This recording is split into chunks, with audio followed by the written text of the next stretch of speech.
जय हिंद दोस्तों, जय हिंद बच्चों। राजनीति विज्ञान की क्लास में आपका स्वागत है। पिछले वीडियो क्लास में हमने ये पढ़ा भी भारत के पहले 3 आम चुनावों के अंदर कांग्रेस पार्टी एक प्रमुख दल के रूप में उभरी और उनका प्रभुत्व है वो कायम रहा। अब बात ये आती है, तो क्या उस टाइम सिर्फ एक कांग्रेस पार्टी ही थी जो बार बार जीत रही थी? ऐसा नहीं था, क्योंकि भारत के अंदर जो लोकतांत्रिक सिस्टम अपनाया गया है उसके अंदर बहुदलीय व्यवस्था है, यानी एक से ज़्यादा राजनीतिक पार्टियां यहां पर है। तो आज हम कांग्रेस के अलावा उस टाइम कौन कौन सी पार्टियां प्रमुख थी, किस प्रकार से उनका जन्म हुआ, उनके बारे में हम समझेंगे। उससे पहले हम ये जानते हैं, ये समझ लें भी विपक्षी दल आप कहेंगे किसे, कौन होता है विपक्षी पार्टी वाली जो बात होती है। देखिएगा, सांसद जो कि संसद में बैठते हैं और विधायक जो कि विधानसभा में बैठते हैं। तो सांसद और विधायकों का वह समूह जो सरकार का हिस्सा नहीं होता वो विपक्षी समूह कहलाता है। समझ गए भी? वो पार्टी या वो व्यक्तियों का समूह है जो सरकार का हिस्सा नहीं होता, वो विपक्ष पार्टी कहलाती है या विपक्षी दल कहलाता है या विपक्षी समूह कहलाता है। अब बात आती है, ये विपक्षी समूह क्या काम करता है और क्या इसके होने के फायदे हो सकते हैं। सबसे पहले इसी प्यारे प्रश्न से अपनी बात शुरू करते हैं भी विपक्षी पार्टियों के या विपक्षी समूह के काम या गतिविधियां। पहला काम है इनका कि सरकार की नीतियों और उनके व्यवहारों की सही तर्कों से आलोचना करना, सही तर्क उचित कारण बताते हुए उनकी जो पॉलिसी है, उनका जो व्यवहार है सरकार का, उसकी आलोचना करना। उसके अलावा कि जो सरकार, जिस पार्टी की सरकार है, जिस समूह की सरकार है, उसको एहसास कराना उसकी जिम्मेदारियों का भी, तूने किस बात को लोगों को कहकर अपनी सरकार बनाई है, तो अपनी जिम्मेदारियों को पूरा करने के लिए उनके ऊपर दबाव बनाना, अंकुश बनाए रखना, ये भी इनका काम होता है विपक्षी समूह का। उसके अलावा क्या राजनीतिक विकल्प की संभावना बनी रहती है, भैया अगर तुम काम नहीं करोगे तो हम आ जाएंगे।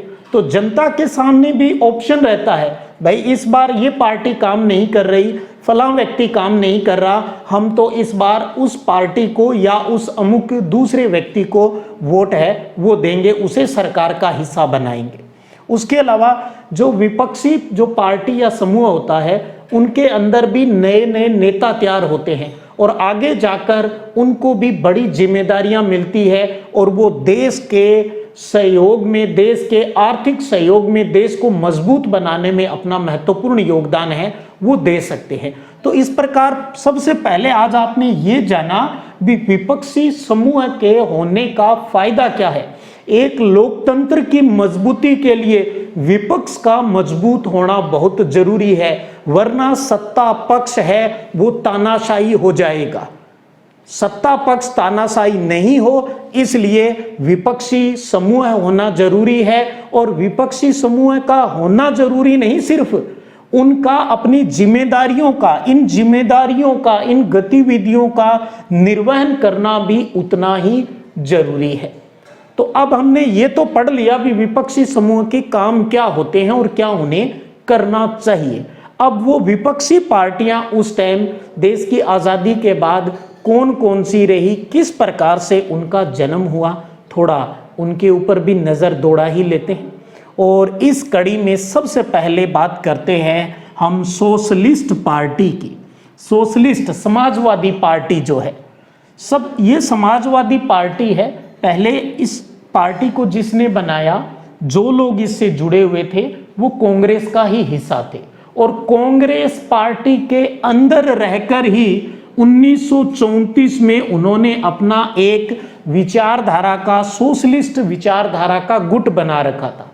और आगे जाकर 1948 में, ये ध्यान रखिएगा, 1948 में सोशलिस्ट पार्टी, सोशलिस्ट विचारधारा गुट के जो लोग थे, उन्होंने कांग्रेस से अलग अपनी एक नई पार्टी बना ली जो सोशलिस्ट पार्टी के नाम से जानी गई। इनके प्रमुख नेताओं में नाम आता है आचार्य नरेंद्र देव का, जयप्रकाश नारायण का, राम मनोहर लोहिया का, अशोक मेहता का। ये नाम अक्सर आप न्यूज़पेपर अखबार में भी सुनते रहते हैं, आज भी सुनते रहते हैं।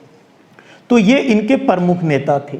अगर इनकी पॉलिसी की बात करें तो ये लोकतांत्रिक समाजवादी विचारधारा के ये समर्थक रहे हैं। 1955 के बाद ये सोशलिस्ट पार्टी भी अनेक टुकड़ों के अंदर टूट गई। आज जो भी आपको समाजवादी विचारधारा के समर्थक की जो पार्टी मिलती है, मानिएगा वो इसी पार्टी से अलग होकर बनी हुई कोई पार्टी होगी। तो सोशलिस्ट पार्टी की स्थापना 1948 में, उससे पहले ये कांग्रेस के अंदर 1934 में एक गुट के रूप में अपना कार्य है वो करती थी। आपने पिछली वीडियो क्लास में ये अच्छे से समझी है बात भी, कांग्रेस के अंदर बहुत सी विचारधाराओं के गुट थे, लेकिन वो सब के साथ तालमेल बनाकर रखती थी उस टाइम, तभी तो वो जीतती थी भाई।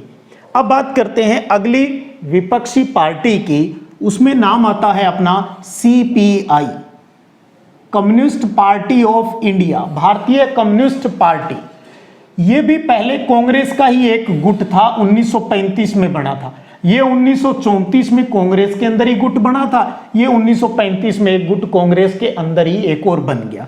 लेकिन अलग कब हुआ ये? दिसंबर 1941 में CPI, communist party of India है, वो अलग हो गई। सोशलिस्ट 1948 में अलग हुए और अलग पार्टी बनाई, और ये दिसंबर 1941 में अलग होकर अपनी अलग पार्टी है वो बना ली। और 1964 में भारत चाइना के युद्ध के बाद इनका भी विभाजन हो गया था और एक नया सीपीआई-एम और बन गया। तो सीपीआई के दो भाग हो गए, सीपीआई और सीपीआई-एम। एम का मतलब मार्क्सवादी विचारधारा के जो समर्थक थे वो फिर इनसे अलग हो गए।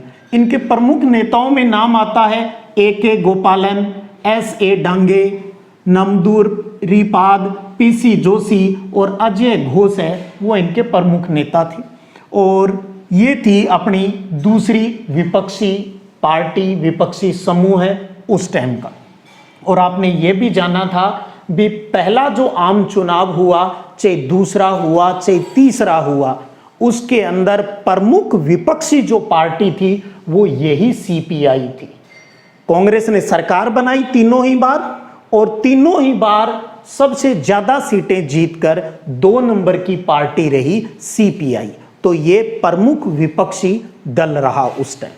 अब बात करें एक और पार्टी की, वो है स्वतंत्र पार्टी। स्वतंत्र पार्टी है, इसकी जो स्थापना हुई वो अगस्त 1959 के अंदर इसकी स्थापना हुई। इसके जो संस्थापक थे, अध्यक्ष थे शुरुआती, वो थे सी राजगोपालाचारी। ये नाम भी अपने आप में इंपॉर्टेंट है, सी राजगोपालाचारी। और यहां एक प्रश्न और इंपॉर्टेंट हो जाता है सी राजगोपालाचारी को लेकर भी, ये स्वतंत्र भारत के पहले भारतीय गवर्नर जनरल थे। आजाद भारत के पहले भारतीय गवर्नर जनरल कौन थे? तो सी राजगोपालाचारी थे। और सी राजगोपालाचारी ने ही अगस्त 1959 के अंदर अपनी एक अलग पार्टी बनाई, उसका नाम था स्वतंत्र पार्टी। और ये जो पार्टी थी ये पूंजीवादी विचारधारा की समर्थक थी, यानी अमेरिका की समर्थक थी। ये चाहती थी भी ज़्यादा से ज़्यादा निजीकरण हो, सरकारी हस्तक्षेप है वो कम से कम हो। तो इस प्रकार की जो भी बातें आती है वो सारी पूंजीवादी विचारधारा। तो स्वतंत्र पार्टी है वो पूंजीवादी विचारधारा की समर्थक है वो रही। उसके बाद एक और विपक्षी पार्टी आती है उस टाइम की, वो है भारतीय जनसंघ। भारतीय जनसंघ की स्थापना हुई 1951 के अंदर, और इसके संस्थापक अध्यक्ष का नाम आता है श्यामा प्रसाद मुखर्जी। याद रखिएगा, भारतीय जनसंघ के संस्थापक अध्यक्ष कौन थे? श्यामा प्रसाद मुखर्जी थे। और अगर आपसे पूछ ले इसके प्रथम महासचिव कौन से थे, महासचिव का नाम अगर पूछ ले तो वो है दीनदयाल उपाध्याय। तो दीनदयाल उपाध्याय भारतीय जनसंघ के पहले महासचिव थे और श्यामा प्रसाद मुखर्जी इसके संस्थापक और अध्यक्ष थे पहले, और इसकी स्थापना 1951 के अंदर हुई थी। और इनकी प्रमुख विचारधारा थी कि एक देश, एक संस्कृति और एक राष्ट्र। एक देश की एक ही संस्कृति हो, एक ही देश हो, यानी संपूर्ण देश के अंदर एक ही प्रकार का सिस्टम चले, ये इनकी विचारधारा। एक देश, एक संस्कृति, एक राष्ट्र हो। और इसकी जड़ें कहाँ मिलेगी आपको? स्वयं सेवक संघ, आरएसएस और हिंदू महासभा से प्रेरित है ये भारतीय जनसंघ। और बाद में आगे जाकर यही भारतीय जनसंघ एक नई राजनीतिक पार्टी के रूप में उदय हुआ, वो थी भारतीय जनता पार्टी, बीजेपी। तो आरएसएस और महासभा से के विचारधाराओं से प्रेरित होकर पहले बना भारतीय जनसंघ। फिर भारतीय जनसंघ भी फिनिश हो गया और उसके बाद एक नई पार्टी बनी इस विचारधारा के लोगों की, जो बीजेपी, भारतीय जनता पार्टी, जो वर्तमान में जिसकी भारत के अंदर सरकार है। इस भारतीय जनसंघ की विचारधारा का जो हमने कहा ना, एक देश, एक संस्कृति, एक राष्ट्र की बात कही, ये अखंड भारत के समर्थक थे कि भारत और पाकिस्तान को एक करना है। अंग्रेजी की बजाय हिंदी हमारी राजभाषा होनी चाहिए और भारत को भी परमाणु परीक्षण करने चाहिए। और याद होगा आपको, अटल बिहारी वाजपेयी जी के टाइम पहले परमाणु परीक्षण है वो किया गया, बीजेपी के टाइम ही किया गया था। और इन्होंने ये भी कहा भी धार्मिक और संस्कृति के आधार पर जो अल्पसंख्यक है उनको छूट क्यों दी जा रही है। एक राष्ट्र के अंदर अलग अलग प्रकार की पॉलिसियां हैं, वो नहीं होनी चाहिए। और पहले जो आम चुनाव हुए थे उनके अंदर भारतीय जनसंघ जो पार्टी थी, हिंदू महासभा के लीजिए, उनको 3 सीटें मिली थी और दूसरे के अंदर इनको 4 सीटें और तीसरे आम चुनाव के अंदर इस भारतीय जनसंघ को 7 सीटें हैं वो प्राप्त हुई थी।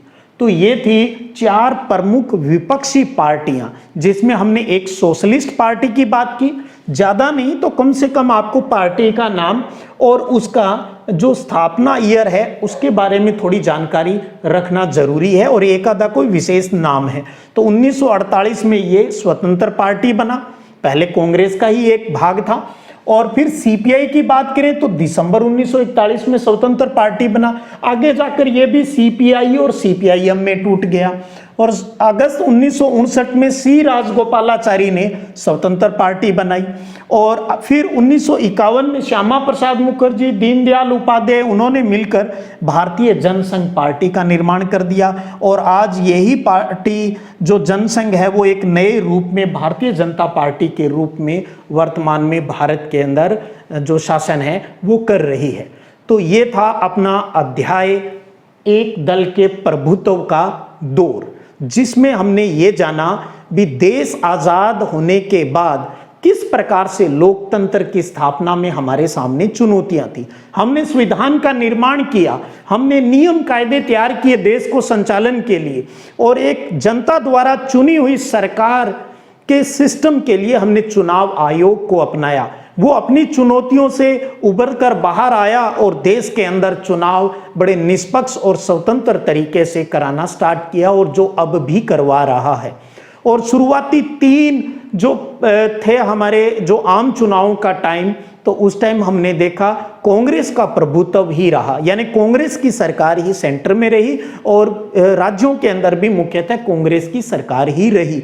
और क्यों रही, क्या उसका कारण था, ये भी हम अच्छे से समझ चुके हैं। और आज की इस क्लास की सहायता से हम ये भी समझ चुके हैं भी कांग्रेस अकेली पार्टी नहीं थी उस टाइम। हमारे देश में बहुदलीय व्यवस्था है, एक से ज्यादा राजनीतिक पार्टियां हैं। वो कौन कौन सी पार्टियां थी जिन्होंने शुरुआती चुनावी वर्षों के अंदर भाग लिया, उनके जन्म के बारे में जाना, और साथ में आज हमने ये भी जाना भी एक विपक्षी पार्टी का काम है वो क्या हो सकता है।